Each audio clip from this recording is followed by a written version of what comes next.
দেখতে দেখতে বিশ্বকাপের কোয়ার্টার ফাইনাল পর্ব শেষ হয়ে গেছে এবং আর মাত্র 4টা ম্যাচ বাকি। 104 ম্যাচের মধ্যে 100টা ম্যাচ কমপ্লিট এবং আমরা পেয়ে গেছি সেমিফাইনালে কোন 4টা দল একে অপরের মুখোমুখি হবে বিশ্বকাপ 2026-এর টাইটেলটার জন্য। এবং শেষ রাউন্ড অফ ম্যাচেস যেটা হয়েছে কোয়ার্টার ফাইনাল 3 এবং 4, সেখানেও যথেষ্ট নাটকীয়তা হয়েছে এবং সেই কঠিন যে পরিস্থিতি সেগুলো পার করে ইংল্যান্ড এবং আর্জেন্টিনা তারা সেমিফাইনালে নাম লিখিয়ে ফেলেছে। সেই ফকনার যুদ্ধর কথা সবাই নিশ্চয়ই মনে রাখবে এবং সেই ব্যাপারটা 1986 সেটাকে আবার রিলিভ করার একটা স্কোপ পাবে দুটো দল। 1998-এও দারুণ একটা ম্যাচ তাদের মধ্যে হয়েছিল, অনেক কন্ট্রোভার্সি ছিল সেই ম্যাচে।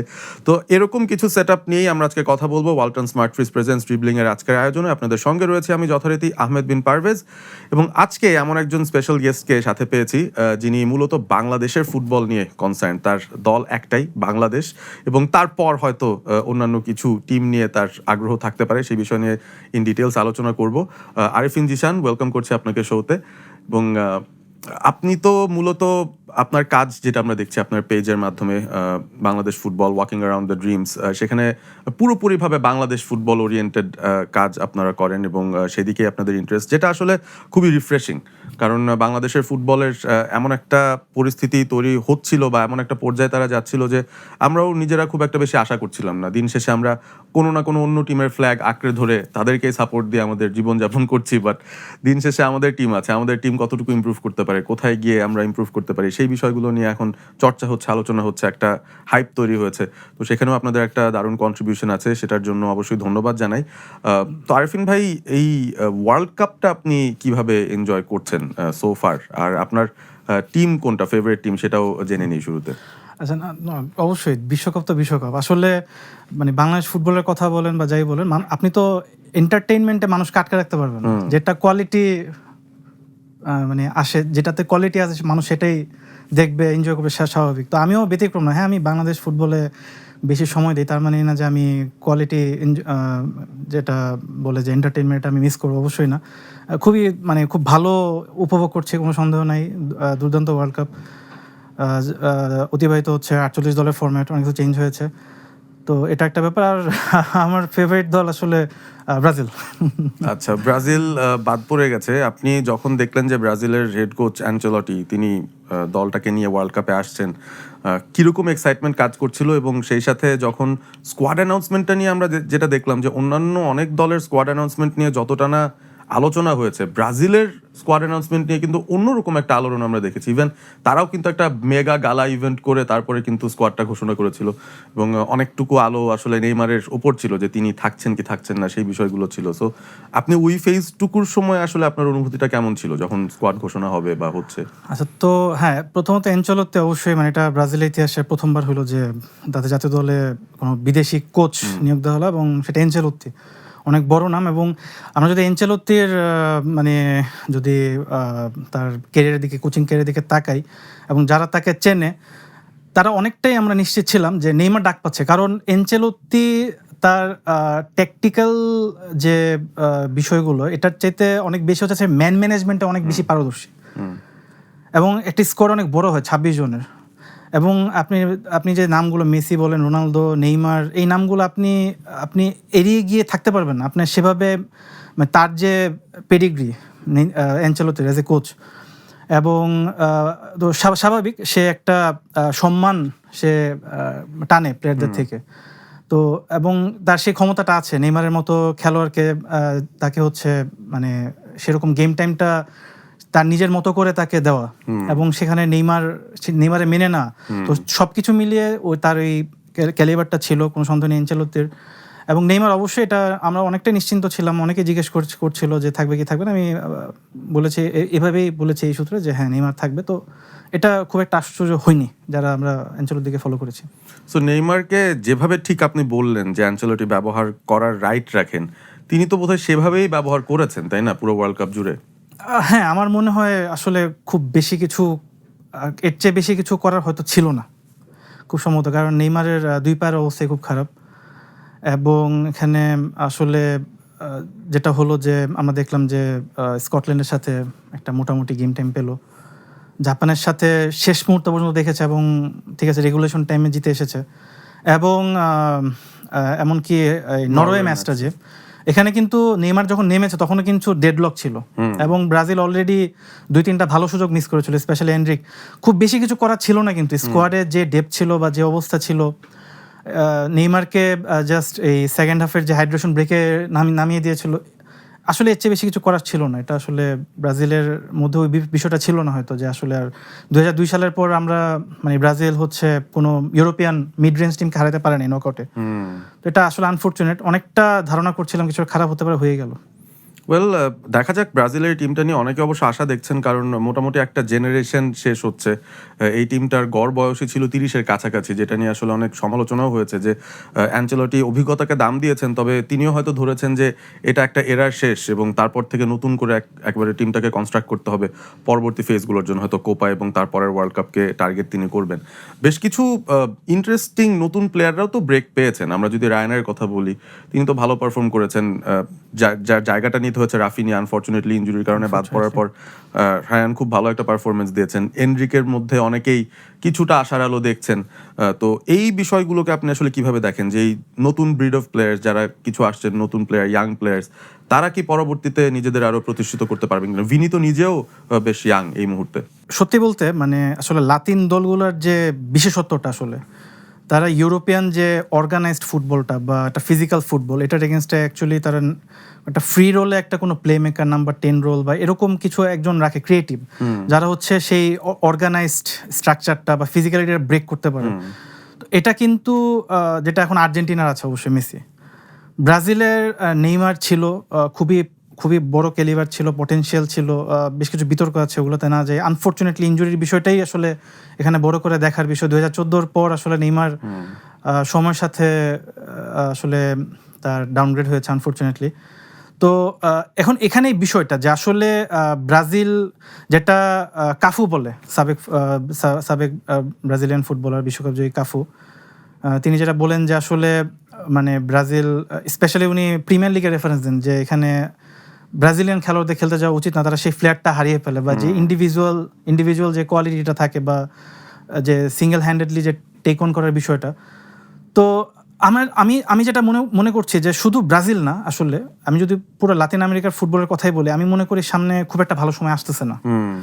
কারণ আর্জেন্টিনা মেসিকে হারাতে যাচ্ছে। আমি জানি না মেসি যেরকম ইন্টেলিজেন্টলি খেলছে, নিজের স্কিল সেট যেভাবে ইউজ করতেছে বা পুরো টিম তাকে যেভাবে ব্যাক করতেছে কোচ সহ, সে হয়তো সে আরেকটা বিশ্বকাপ খেলার চিন্তা করতে পারে এবং নেক্সট বিশ্বকাপটাও কিন্তু কিছু ম্যাচ হয়তো ইয়াতে হওয়ার চিন্তা ভাবনা আছে, আপনার উরুগুয়ে, আর্জেন্টিনা, এইসব জায়গায়।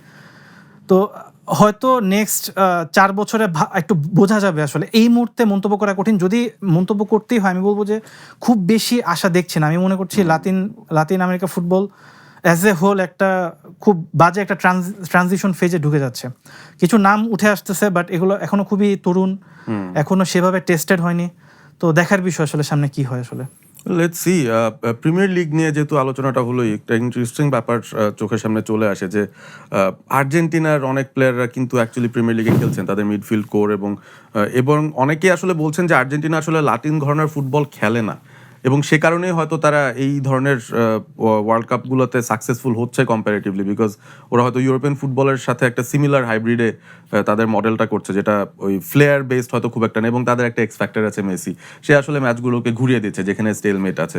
সো খুবই ইন্টারেস্টিং একটা ট্রানজিশন, আমরা ওভাবেও চিন্তা করতে পারি। কারণ কোয়ার্টার ফাইনাল যখন আসলো, আমরা দেখলাম 6টা ইউরোপিয়ান টিম, একটা আফ্রিকান টিম, একটা হচ্ছে ল্যাটিন টিম। সো বোঝাই যাচ্ছে যে পাওয়ারটা আসলে কোন জায়গায় এক্সিস্ট করছে এই মুহূর্তে, বা জেতার পোটেনশিয়াল কোন কন্টিনেন্ট থেকে বেশি আসছে। আমরা আসলে গতকালের দুটো ম্যাচ নিয়ে একটু ডিটেলসে যাব, বাট তার আগে একটা বিষয় না জিজ্ঞেস করলেই নয়। আপনি যেহেতু আসলে বাংলাদেশের এই ফুটবল ট্রান্সফরমেশনের যেই বড় ধাপটা, যেটার পর আসলে বাংলাদেশের ফুটবলটায় নতুন করে একটা রেনেসান্স তৈরি হচ্ছে, দ্য অরিজিন ফুটবলার্স যারা আসলে আসা শুরু করেছেন, হামজা থেকে শুরু করে সমিত সোম, আপনার ডিরেক্ট ইনভলভমেন্ট এই জায়গাগুলোতে ছিল। তো এই যে 48 দলের টুর্নামেন্টে you look at teams like Cape Verde, you look at teams like Congo, population ছোট, কুরাসাও ইভেন, তাদেরও কিন্তু দেখা যাচ্ছে যে most of the players if not all are origin players. কেউই তাদের লিগে, ঘরোয়া লিগেও খেলছেন না, কেউ ওই তাদের একাডেমি থেকে গ্রুমড আপ না, সবাই কিন্তু বাইরেরই খেলছেন।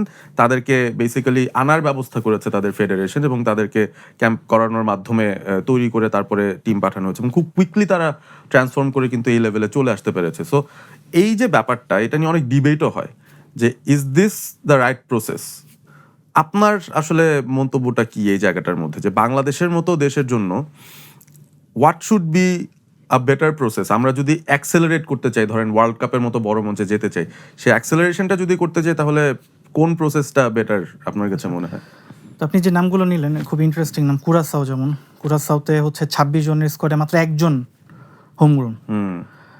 কেপ ভার্দেতে হচ্ছে 26 জনই ওভারসিজ ফুটবলে খেলে, এদের মধ্যে হচ্ছে 13 বা 14 জন হচ্ছে হোমগ্রোন, বাট সবাই বাইরের ফরেন লিগে লিগগুলোতে খেলে। এবং আপনি ডিআর কঙ্গোর কথা বলছেন, ওখানে কিন্তু নাইজেরিয়া কিন্তু তাদের এগেনস্টে কমপ্লেন করেছিল ফিফায় যে তাদের লিগ্যাল পাসপোর্ট নেই। তো ডিআর কঙ্গো যেভাবে এক্সপ্লেনেশন দিল সেটা ফিফা রেগুলেশন অনুযায়ী যায়, ফিফা এটা অ্যাকসেপ্ট করেছে। সেটা হচ্ছে যে তারা হচ্ছে মিশন বা স্পোর্টস পাসপোর্ট দিয়েছে তাদের প্লেয়ারদেরকে। এটা লিগ্যাল পাসপোর্ট না, যেটা আমরা আইনত বহন করি। এটা হচ্ছে সাময়িক সময়ের জন্য মিশন বা স্পোর্টস পাসপোর্ট, যেটার আন্ডারে আপনার যেমন ভিসাকা, যে হামজা চৌধুরীর টিমমেট ছিল ইংল্যান্ড আন্ডার 21-এ, এবং কোইন্সিডেন্টালি এবার ইংল্যান্ডের এগেনস্টেই খেললো সে। তো এই প্লেয়াররা খেলছে এই সাময়িক পাসপোর্ট অধীনে, যেটা হচ্ছে সুরিনাম অ্যাপ্লাই করেছে, তারা ওয়ার্ল্ড কাপে যদি কোয়ালিফাই করেনি, তো তারা এটা। তো এখন বিষয়টা হচ্ছে কি, আমরা যে ডিবেটে যাই যে দেশি নাকি প্রবাসী নাকি ন্যাচারালাইজড, একদম যেমন এলিটা কিংসলি যে ন্যাচারালাইজড, সে দেশি বা প্রবাসীও না, সে ন্যাচারালাইজড, সে নাইজেরিয়ান ব্লাড, একদম সে তার বাঙালি ব্লাড নেই। একটা বিষয় কি যে আসলে এখানে দেশি বিদেশি ন্যাচারালাইজ বিষয়টা না। আমরা যদি এটা হচ্ছে টোটালি আপনি কতটা কম্পিটিশন ক্রিয়েট করতে পারছেন সিস্টেমে। আমরা যদি বিশ্বকাপের 48টা দলের দিকে তাকাই, এখানে আপনি 5টা ক্যাটাগরির টিম পাবেন। একটা ক্যাটাগরি হচ্ছে যে আপনার যারা হচ্ছে মাইগ্রেন্ট প্লেয়ার দ্বারা ব্লেসড। অস্ট্রেলিয়া, ওদের 10 জন আছে মাইগ্রেন্ট, বা 10 জনের বেশি সম্ভবত। নিউজিল্যান্ড 15-16 জন, কানাডা 6 জন। তো মাইগ্রেন্ট, তো আপনি যখন বাইরে থেকে মানুষ আসে, তার একটা কম্পিটিটিভ মেন্টালিটি নিয়ে আসে। তো একইভাবে আমরা যদি তাকাই, যদি আমরা সৌদি আরব এবং কাতারের দিকে তাকাই, সৌদি আরব হচ্ছে ওদের লিগে হচ্ছে 10 জন বিদেশি সাইন করানো যায়, এবং একাদশে যেমন গত ফিফা ক্লাব ওয়ার্ল্ড কাপের যে রাউন্ড অফ 16-এ তারা ম্যানচেস্টার সিটিকে হারিয়েছিল, আল হিলাল সৌদি ক্লাব, ওদের একাদশে কিন্তু 8 জন বিদেশি ছিল। রাইট, আচ্ছা। তারপর দেখি আমরা কাতারের দিকে, তাদের আছে ন্যাচারালাইজ 10 জন, এবং তাদের লিগে বিদেশি কোটাও 10 জনের ক্লাব প্রতি। আমরা যদি তাকাই, এবং এখানে আরেকটা ক্যাটাগরি আছে যারা হচ্ছে লিগে উল্লেখযোগ্য সংখ্যক বিদেশি খেলায়, এবং পাশাপাশি হচ্ছে তাদের হোমগ্রোন প্লেয়াররা যতজন সম্ভব বাইরের লিগগুলোতে খেলে কম্পিটিটিভলি। যেমন হচ্ছে জাপান আছে, জাপানে হচ্ছে স্কোয়াডে বিদেশি সাইন করানো যায় 5-6 জন, কিন্তু আসিয়ানের জন্য আবার তাদের আনলিমিটেড কোটা আছে। আচ্ছা। সাউথ কোরিয়াতে বিদেশি সাইন করানো যায় আনলিমিটেড, খেলানো যায় 5-6 জন। আবার নর্থ কোরিয়ানরা লোকাল কোটায় খেলে, মানে ইচ্ছা মতো লোকাল 11 জন নর্থ কোরিয়ার প্লেয়ার সাউথ কোরিয়ান ক্লাবে খেলাতে পারবে।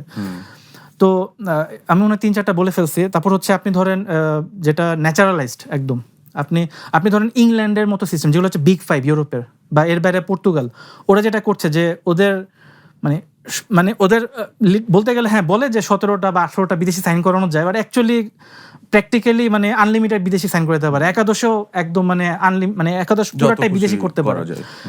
একটা সময় 2007-8-এর দিকে গিয়ে ইন্টার মিলান এসি মিলানে খেলা দেখতাম যে ইন্টার মিলানে 7 জন ব্রাজিলিয়ান, এসি মিলানে 8 জন আর্জেন্টাইন, ইটালিয়ান কেউ নাই। এই যে কম্পিটিটিভটা, মূল ব্যাপারটা হচ্ছে আপনি সিস্টেমকে কতটা কম্পিটিটিভ করতে পারতেছেন। ডাজন্ট ম্যাটার আপনি কি গ্রাসরুট ইমপ্রুভ করে করতেছেন, আপনি কি ন্যাচারালাইজ করতেছেন, আপনি কি প্রবাসী আনতেছেন, নাকি আপনাদের লিগে কোটা ওপেন করে দিচ্ছেন বিদেশিদের জন্য।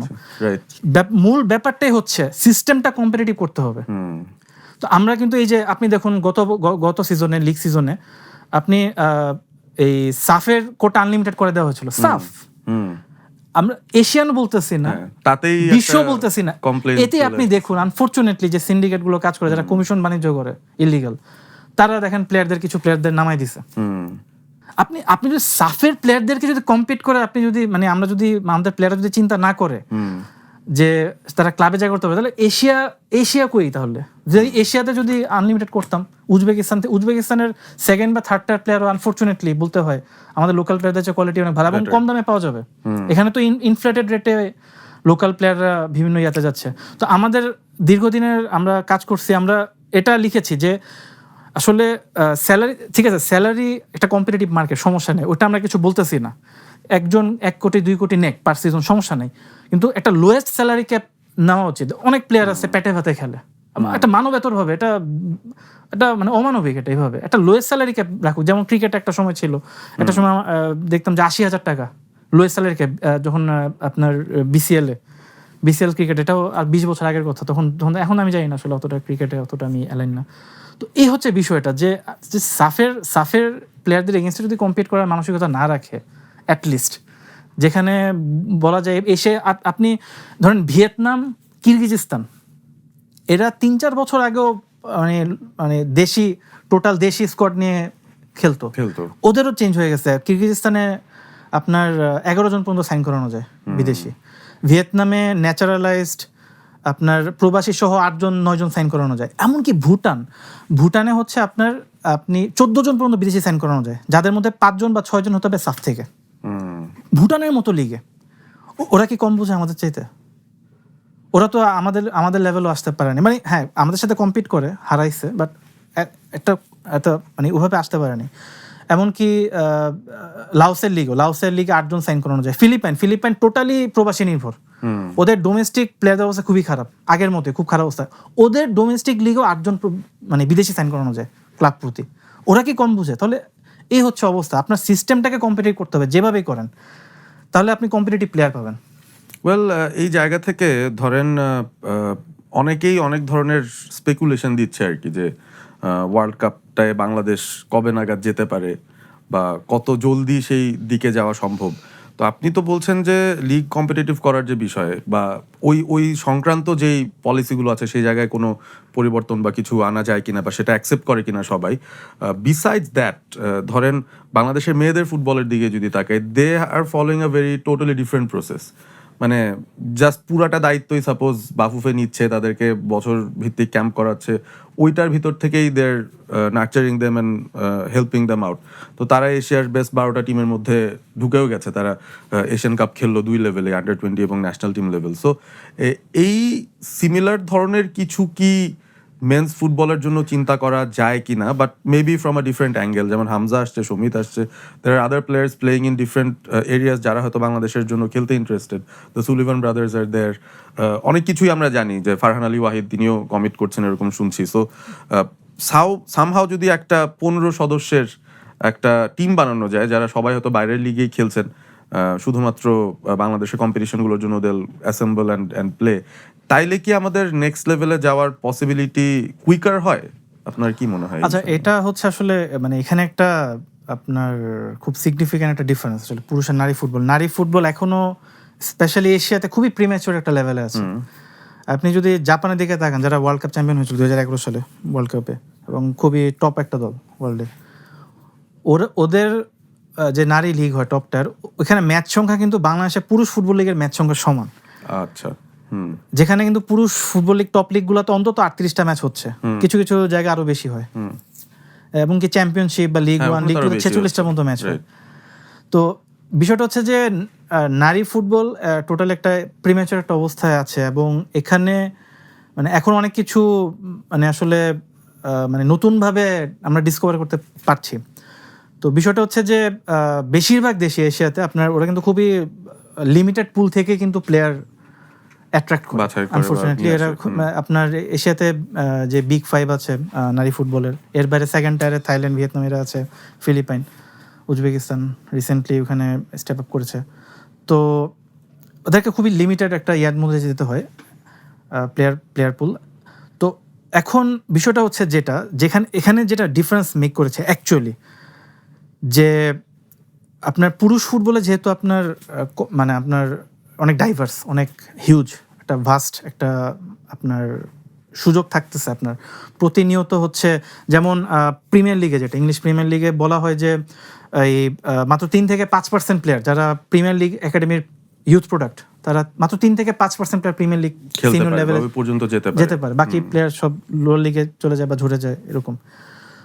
তো পুরুষ ফুটবল কিন্তু ওই লেভেলে চলে গেছে এখন, যে আপনার মানে কোনোভাবেই competition-টাই বলার অন্য উপায় নাই যে একজন যেমন আমাদের এই যে কিউবা মিশেল, ইউসুফ আহমেদ, ওরা কিন্তু প্রিমিয়ার লিগ 2-তে খেলেছে, যে আন্ডার 21 প্রিমিয়ার লিগ। তো এই যে তারা সাইন করলো 2 বছরের, 1 বছর পর মিউচুয়ালি কন্ট্রাক্ট টার্মিনেট করলো প্লেয়ার ক্লাব, কারণ বেটার অপশন আসতেছে। তো এই যে কম্পিটিশনটা, এটা আসলে পুরুষ ফুটবল এখন এস্টাবলিশ হয়ে গেছে, নারী ফুটবল এখন ওই লেভেলে যায় না। এবং আরেকটা বিষয় হচ্ছে বাংলাদেশ নারী ফুটবল দলের এখানে ভালো করা আরেকটা বিষয় হচ্ছে যে ওরা খুবই দারুণ একটা টেকনিক্যাল খেলা খেলে, কারণ ওদের ফিজিক্যালি অনেক পিছায়, এরিয়ালি ভালো না। তো এরা হচ্ছে যেমন আমরা মারিয়া মান্ডা এবং মনিকা চাকমা এদেরকে বলি আমাদের জাভি ইনিয়েস্তা বলি, ওরা যেভাবে পা রাখে, যেভাবে সেকেন্ড বল উইন করতে পারে মিডফিল্ডে, মানে হা করে দেখতে, মানে অসাধারণ। মানে এদেরকে দেখলে মনে হয় যে বাংলাদেশে আসলেই কিছু মানুষ ফুটবল খেলতে পারে, পুরুষ হোক নারী হোক, আসলে ফুটবলটা আসলে খেলে ওরা। কিন্তু এশিয়া যেমন, এমন আমি যদি ভারতের কথা বলি, নেপালের কথা বলি, ওরা কিন্তু টোটালি ওই এরিয়াল বল ফিজিক্যাল খেলে, এজন্য কিন্তু ওরা অনেক দিন ধরে একটা থার্ড টায়ারে স্টাক হয়ে আছে, ওরা সেকেন্ড টায়ারে মুভ করতে পারতেছে না। এবং বাংলাদেশ কিন্তু টোটাল ডোমিনেট করে পরপর 2টা সাব জিতেছে। এবং এখানেও আপনার ওই যেটা হলো যে একটা ট্রানজিশন পিরিয়ড আসে, সেটা এখন আবার ফেস করতেছে আমরা এবার সাফের ইয়েটা তুলতে পারি না। তার মানে এই না যে আমাদের আবার সামনে আমরা স্টেপ আপ করবো না, এরকম না। তো এরকম বিভিন্ন কারণ আছে, কিন্তু পুরুষ ফুটবল আপনি যেটা বললেন অরিজিনাল প্রশ্ন, এভাবে আসলে সম্ভব হবে না, কারণ পুরুষ ফুটবলটাও মানে অনেক অ্যাডভান্স স্টেজে এসে পড়েছে, খুবই কম্পিটিটিভ, প্রতিনিয়ত আপনার মানে ভালো মন্দের একটা হিসাব চলে, কে ভালো কে বেটার পারফরমেন্স প্রডিউস করতে পারতেছে, কে পিছিয়ে পড়তেছে, এগুলোর সব হিসাব থাকে। অনেক বেশি টেকনোলজি ড্রিভেন হয়ে গেছে, ডাটা নির্ভর। তো এখন আসলে ওই সময়টা নাই যে আমরা 15-20 জন 25 জন নিয়ে আসলে এভাবে নারী ফুটবলের মতো কিছু রেপ্লিকেট করতে পারবো। সো তাইলে প্রসেসটা আসলে আপনি কি দেখছেন, মানে what could be the way out for Bangladesh? আপনার আনফরচুনেটলি মানে যেটা সত্যি কথা যে ক্লাব ফুটবলে খুবই খারাপ অবস্থা এখানে। আসলে যেই সিন্ডিকেট কাজ করে, যারা হচ্ছে ক্লাবও চালায়, একই সাথে ফেডারেশনও চালায়, নিজেরা নিজেদের মতো করে নিয়ম বানায়। এবং আপনি দেখেন মানে দুর্ভাগ্যজনকভাবে খেলাটা কিন্তু পুরো দেশে ছড়ায় যায় নাই। কারণ যেমন আমি যদি একটা ঘটনা বলি, মতিন মিয়া যখন আসলো, খুব সেন্সেশন তৈরি করলো কোভিডের আগে, সাইফ স্পোর্টিংয়ে আনলো। তো আমাকে, সেও সিলেটের, আমাকে একজন জিজ্ঞেস করতেছে, ভাই মতিন মিয়াকে কেমন লাগে? ভাই খুবই ভালো, ভাই দুর্দান্ত ড্রিবলিং করেছে। বলে ভাই সিলেটে মতিনের চাইতে ভালো আরও 3টা প্লেয়ার আছে, আপনাকে আমি দেখাতে পারবো। তো ভাই বলেন কি ভাই, মতিনের সাথে ভালো, তো খেলে না কেন, এখানে আসে না? ও ভাই ও ঢাকায় আসবে না, ঝামেলা, সিন্ডিকেট, এইটা ধরতে হয়, ঝামেলা। ভাই মতিন একটু মানে ব্লেসড যে সে একটা সুযোগ পাইছে, একটা লিঙ্ক পাইছে, বা তাকে সুযোগটা দিচ্ছে, সে আসছে। তো আপনি দেখেন আসলে বলি বাংলাদেশ ফুটবল, আসলে ঢাকা ফুটবল, আপনি প্লেয়াররা এখানে আসতেছে, এখানে মানে বিসিএল হচ্ছে ঢাকায়, সব ক্লাব ঢাকা বেস, বা 2-1টা ক্লাব যদি ঢাকার বাইরে থাকে ওদের ঢাকায় এসে খেলতো, এখানে বেস করতে হয়, এটা টাফ। একটা অল্প জায়গায় এই বঙ্গবন্ধু স্টেডিয়াম, কমলাপুর বা আশপাশে হয়তো গাজীপুর টাজীপুর কিছু জায়গায় যাচ্ছে রিসেন্টলি। তো আপনি ধরেন তারপর বিসিএল তো ঢাকা বেসড, আপনার নামিও তারপরের যে টায়ারগুলো নামই তো Dhaka division 1, Dhaka division 2, Dhaka division 3। তো এভাবে তো একটা দেশে ফুটবল এভাবে চলতে পারে না। তো আপনি আসলে তো আপনি শুধু ঢাকা থেকে, মানে এটা তো পুরো দেশ ইনভলভ হলো না ফুটবলে। তো আপনি রেজাল্টটা বা আপনি যে অ্যাকচুয়ালি একটা ভালো একটা সংখ্যা অ্যাট্রাক্ট করবেন, সেখান থেকে আপনি বাছাই করবেন টপ ট্যালেন্টগুলো, সেটা তো পাচ্ছি না আমরা। তো এটা হচ্ছে একটা সমস্যা, যে আসলে ডোমেস্টিক ফুটবলের উপর আশা অনেকটা ছেড়ে দিয়েছি। আমরা কিন্তু সমাধান লিখছি, কিন্তু এটা সঠিক জায়গায় সঠিক কানে পৌঁছাচ্ছে কিনা, বা পৌঁছালে তারা চিন্তা করছে কিনা এটা ঠিক করার, এটা তো আমরা জানি না। তো এখন অবশ্যই, এখন যদি আমরা বিশ্বকাপের কথা বলি, যে নিকট ভবিষ্যতে পৌঁছানোর সুযোগ আছে কিনা, যেমন ডুলি বললো যে 12 বছর পর সম্ভব। হ্যাঁ, মানে সে যতটুকু রিসার্চ করছে এখন এই মুহূর্তে যে একটা আইডিয়া, আমার যদিও মনে হয় না 12 বছরের সম্ভব। তবে হ্যাঁ, অবশ্যই 4 বছর সাইকেলের পর পর এটা মানে রিভিউ করার সুযোগ থাকে, যে আচ্ছা ঠিক আছে, এই 4 বছর গেল, নেক্সট 4 বছর 8 বছরে কোথায় দাঁড়াবো। আমার মনে হয় না এখানে দাঁড়িয়ে যা দেখছি, হ্যাঁ অবশ্যই আমাদের খুব ভালো ভালো কিছু প্রোফাইলের প্রবাসী আছে, কিন্তু বেশিরভাগই কিন্তু আন্ডার এজে। ওরা ওদের ক্লাব লেভেলটা কতটুকু মানে ভালো লেভেলে যাচ্ছে, ওরা কতটুকু নিজেদের লেভেলটা ধরে রাখতে পারছে, আমরা ফার্দার আরো কিছু আপনার মানে প্রবাসী পাবো কিনা। যেমন এই যে ডটমন্ডে একজনকে পাওয়া গেছে, আন্ডার 14 দলে খেলে, এবং সে এতটাই ভালো প্লেয়ার যে মানে তাকে এডিডাস অলরেডি তাকে স্পন্সর করে, তার বুট এবং আদার্স। 14 বছর বয়সে সে অলরেডি 18-এ টিমেও বোধহয়, হ্যাঁ ওখানেও তো সে খেলছে, চুক্তি হয়নি বাট সে খেলছে, ওই কোয়ালিটিটা আছে।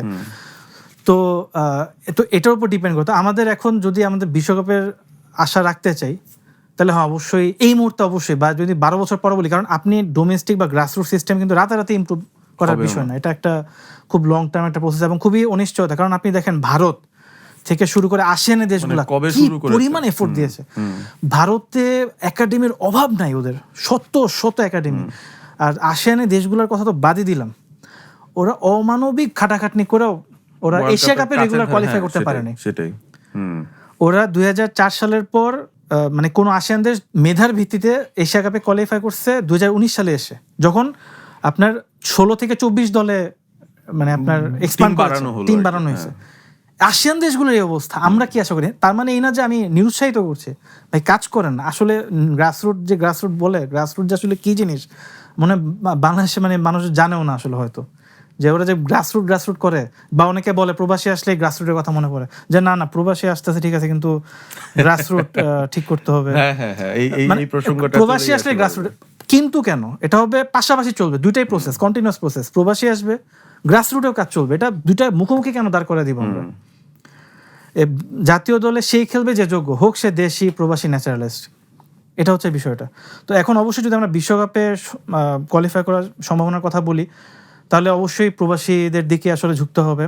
এবং এই যে নেক্সট যে সাইকেলটা শুরু হবে আগামী বছরের মার্চ থেকে, যে বাছাইটা, আমার মনে হয় যে যদি আমাদের টিম কিন্তু এখনো মানে আমরা ফুললি এখনো ভিজুয়ালাইজ করতে পারছি না যে অ্যাকচুয়ালি কে কে থাকবে। যেমন আমরা হয়তো বলতে পারি যে হামজা সমিত মিডফিল্ডে, তাদের সামনে একজন আইরিশ ফুটবলারকে নিয়ে খুবই মাতামাতি হচ্ছে, নামটা এখনো প্রকাশ হয়নি। ডানে হচ্ছে রিকুতো হাশিম জাপান থেকে, বায়ে হচ্ছে ফারহান আলী ওয়াহিদ। দুর্দান্ত একটা মিডফিল্ড হয়ে চমৎকার ওয়াইড এরিয়া সহ। জাপান ছাড়া এশিয়ার যে কোনো মিডফিল্ড, যে কোনো টিমকে টেক অন করতে পারবে এই মিডফিল্ডটা। কিন্তু রিকুতো হাশিমকে জাপানিজ পাসপোর্ট ছেড়ে আসবে, যেমনটা আপনার ইতোফুসা ছাড়ছে, যে জাপানিজ পঞ্চমটার থেকে লাউ টপটার এবার মুভ করলো, সে কি ছাড়বে কিনা এটা একটা ইস্যু। আইরিশ ফুটবলারটাকে আসবে, আমি বিশ্বাস করি আসবে ইনশাল্লাহ, এটা সময়ের ব্যাপার, কিন্তু আসবে আমি বিশ্বাস করি। কিন্তু তো 4 জন কিন্তু হয়ে যাচ্ছে আপনার। তো এটা ভিজুয়ালাইজ করার ব্যাপারটা যে কিছু অনিশ্চয়তা সবকিছু মিলে আমি মনে করি নেক্সট সাইকেলে আমরা তো বিশ্বকাপ, আমাদের দৌড় ছিল এতদিন বিশ্বকাপ বাছাই দ্বিতীয় রাউন্ড পর্যন্ত, যে প্রিলিমিনারি রাউন্ডের 2টা লেগ কোনো রকম জিতে আমরা লাওসকে হারিয়েছি 2022-টাতে, 2026 এসে আমরা হারিয়েছি মালদ্বীপকে, তারপর গ্রুপ স্টেজে আসি দ্বিতীয় রাউন্ডের। ওইটার বাইরে আমরা কখনো যেতে পারিনি, সেটা আমরা 80-90 দশকের কথা বলি, যেটাই বলি। হয়তো যদি ড্রটা যদি একটু লাক ফেভার করে, যদি একটু ফেভারেবল হয়, আমার মনে হয় যে থার্ড রাউন্ডে যাওয়া সম্ভব, মানে এই সাইকেলে প্রথমবারের মতো এই নেক্সট সাইকেলটাতে। এবং থার্ড রাউন্ডে যদি যাই আমরা, তাহলে কিন্তু এশিয়া কাপে অটোমেটিক কোয়ালিফাই হয়ে যাবে, আলাদাভাবে এশিয়া কাপ বাছাইটা খেলতে হবে না। এবং আমরা থার্ড রাউন্ডে 8টা থেকে 12টা পর্যন্ত কোয়ালিটি ম্যাচ পেতে পারি হোমে।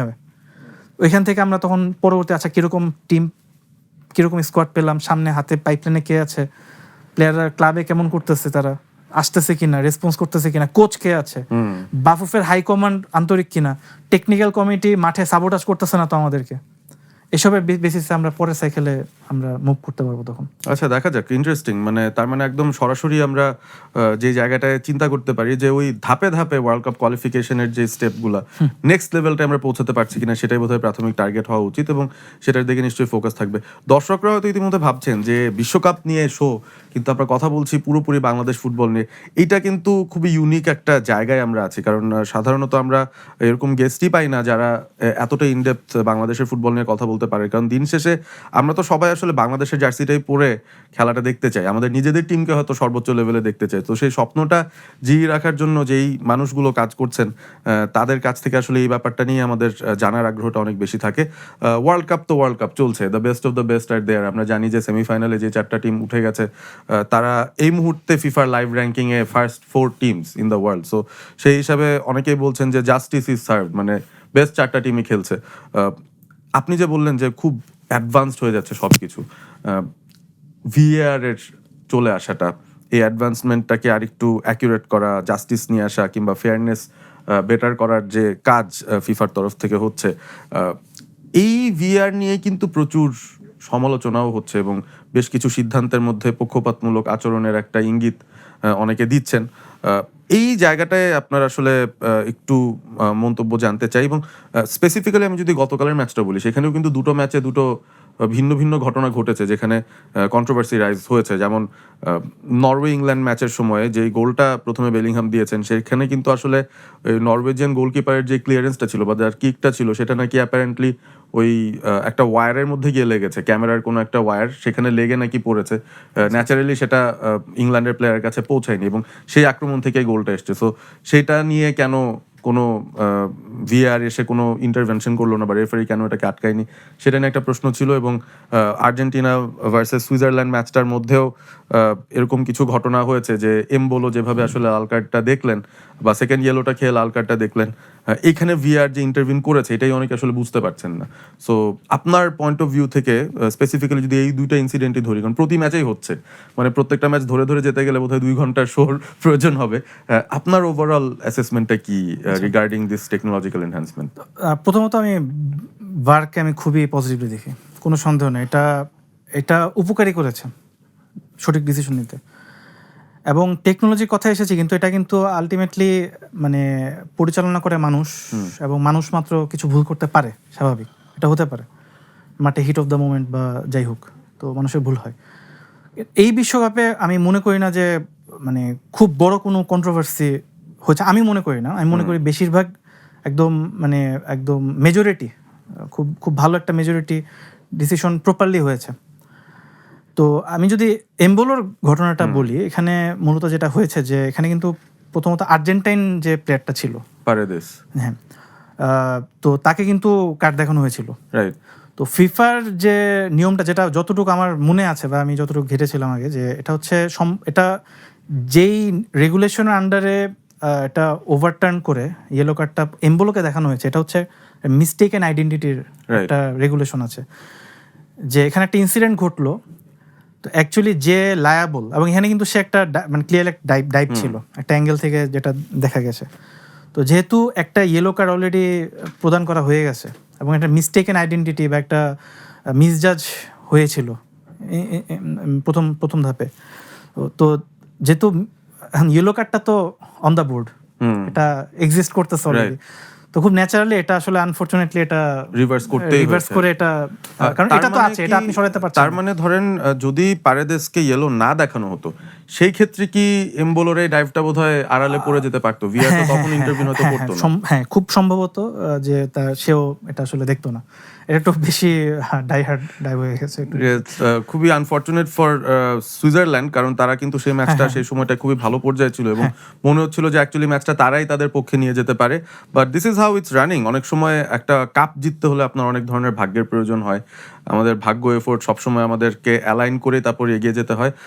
অনেক কিছু নিয়ে আলোচনা করলাম, অনেক অনেক ধন্যবাদ, অনেক কিছু জানতে পারলাম আপনার কাছ থেকে আজকে। সময় দেওয়ার জন্য ধন্যবাদ জিশান ভাই। আমরা আজকে শোটা শেষ করছি সময় স্বল্পতার কারণে। আরও অনেক আলোচনা ছিল, তবে কথা কন্টিনিউ করা পসিবল না। Walton smart fridge presents dribbling এর আজকের পর্বটা এখানে শেষ করছি এবং আশা করি যে আমরা ফেয়ার অ্যান্ড স্কোয়ার সেমিফাইনালগুলো এনজয় করব এবং খুব বেশি ঝগড়াঝাটিতে যাব না, এনজয়মেন্টের মধ্যে আমরা থাকবো। ভালো থাকবেন সবাই, দেখা হবে না আগামীকাল।